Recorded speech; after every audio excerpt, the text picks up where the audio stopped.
மெயினா பார்த்தீங்கன்னா, ஒரே ஒரு எக்சர்சைஸ் தான் இருக்குது. இத எப்படி போடுவீங்க? ஒரு 2 ப்ராப்ளத்த போட்டுருங்க. நம்ம முடிச்சிடலாம். இங்க மைனஸ், பிளஸ் காம்பினேஷன்ல கொஞ்சம் கேர்ஃபுல்லா போடணும். அதே மாரி பிராக்ஷன்ல வரும். பிராக்ஷன்ல வர கொஸ்டின் கொஞ்சம் கேர்ஃபுல்லா போடணும். சரிங்களா? ஓகே. சாம்பிளுக்கு இத எடுக்கிறோம். இத எடுத்தா என்ன நடக்கும்? அப்ப A ஓட வேல்யூ என்ன? 1. B யோட வேல்யூ என்ன? 2x. மைனஸ் சைன் இருக்குது. That is a very important point. Minus 2xன்னு போடுவோம். என்னோட வேல்யூ என்ன? 5. இதுதான் நம்மளுடைய டார்கெட். அப்ப இதுலருந்து நம்ம பைனாமியல் ஃபார்முலா அப்ளை பண்ணிட்டு, அதுலருந்து நம்ம ஈஸியா கொண்டு வர முடியும். சரிங்களா? அப்ப ரொம்ப ஓகே. இன்ட்ரஸ்டிங்கான டேர்ம் என்னன்னா, Bங்கிற டேர்ம் இன்ட்ரஸ்டிங்கான டேர்மு. அப்ப Pக்கு வந்து ஆட் பவர் எங்கெல்லாம் இருக்குதோ, அதுக்கு வந்து நெகட்டிவ் பவர் போட்டுக்கோ. அவ்வளவுதான். நெகட்டிவ் வேல்யூ போட்டுக்கோ. எங்கெல்லாம் ஆட் ஓகே. டேர்ம் பவர்ல இருக்குதோ, அது வந்து நெகட்டிவ் டேர்ம் போட்டுக்கோ. சரிங்களா? Odd power. ஓகேங்களா? ஏன்னா ஆட் பவர் தான் நெகட்டிவ் ஆகும். அப்ப first formula எழுதிக்கங்க.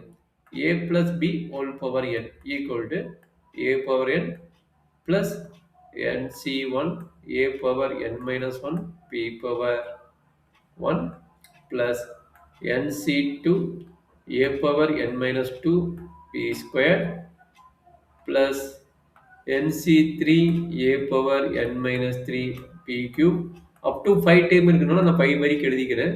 NC4 A power n minus 4 P power 4 plus NC5 A power n minus 5 P power 5. ஏன்னா n வேல்யூ 5 வரைக்கும் இருக்குது. அதனால நான் 5 வரைக்கும் எழுதிட்டேன். ஏன்னா நீங்க டாட் போட்டுக்கலாம் தப்பு கிடையாது. இப்போ என்ன பண்ண போறீங்க? ஏவும் பியோட வேல்யூ அப்ளை பண்றீங்க. n வேல்யூ அப்ளை பண்றீங்க. அப்ப என்னாச்சு? First term 1 power 5 plus 5c1 into a வந்து 1 தான் பிரச்சனை கிடையாது. b வந்து மைனஸ் 2x வருது. பிளஸ் NC2 5c2 a வந்து 1 பவர் n மைனஸ் 2 அப்ப ஓகே NC1 வந்து 5 பவர் 1 அதனால 5 போட்டேன் கரெக்டா இது 4ன்னு வரும் 4 வந்தா 1 நால விட்டுட்டேன் இது வந்து 3 மைனஸ் 2x ஹோல் ஸ்கொயர் கரெக்டாப்பா டவுட் இருந்தா ஆமா. கேட்டுக்கப்பா டவுட் இருந்தா கேட்டுக்கோ plus 5c3 1 power n minus 3 n minus 3னா 5 மைனஸ் 3 வந்து 2 ஆயிரும் இது மைனஸ் 2x ஹோல் பவர் 3 ஆகும் கரெக்டாப்பா 5c4 1 power 1 minus 2x whole power 4 ஆயிடுது கடைசி dam 5c5 whole minus 1 power 0 வந்து 1 ஆயிரும் 1 பவர் 5 மைனஸ் 5 5 மைனஸ் 5 வந்து 0 1 பவர் 0 அப்போ மைனஸ் 2x ஹோல் பவர் 5 ஆகும் சரியாப்பா ஓகே அப்போ இது சிம்பிளிஃபை பண்ணி போட்டு உங்களுக்கு ஆன்சர் வந்துடும்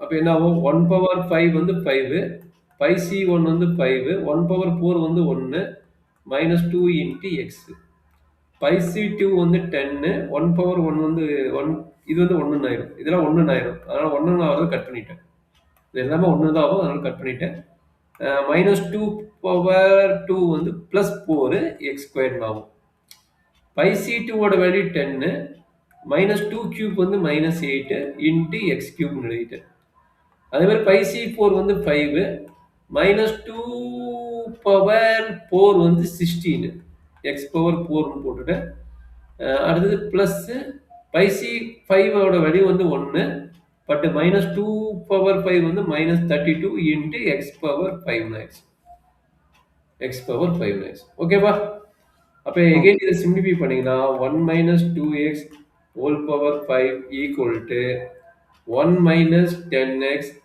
plus 40x squared minus 80x cube plus 5080 plus 80x power 4 minus 32x power 5 இதுதான் நம்மளுடைய ஃபைனல் ரிசல்ட் ஏதாவது டவுட் இருந்தால் கேட்டுக்கிடாங்க இதான் ஃபைனல் தியரத்தை யூஸ் பண்ணி கண்டுபிடிக்கிற கான்செப்ட் இதான் நம்மளுடைய ஃபைனல் ரிசல்ட் ஓகே ஐடியா புரியுதுங்களா டவுட் இருக்குதுங்களா இல்லைங்க நான் ஒரு தடவை பண்ணிடுறேன் பாரு நீ வந்து இதை போடு நார்மல் கொஸ்டின் ஒன்று போடு அதுக்கப்புறம் ப்ராக்ஷனல் வரும் ப்ராக்ஷனல் கொஸ்டின் போடுங்க ஓகே